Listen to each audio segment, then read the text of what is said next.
আসসালামু আলাইকুম।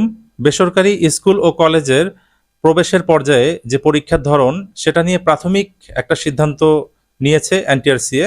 তো সেক্ষেত্রে পরীক্ষা মোট 200 মার্কের অনুষ্ঠিত হবে। এখানে 100 মার্ক হচ্ছে সাধারণ বিষয়ে এবং 100 মার্ক হচ্ছে আপনার বিষয়ভিত্তিক।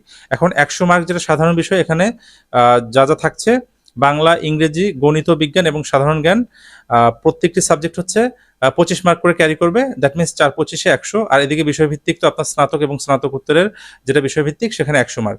আর মাদ্রাসার যে পর্যায়ে সেখানে সহকারী মৌলভী এবং প্রভাষক পর্যায়ের এখানেও 200 মার্কের পরীক্ষা অনুষ্ঠিত হবে।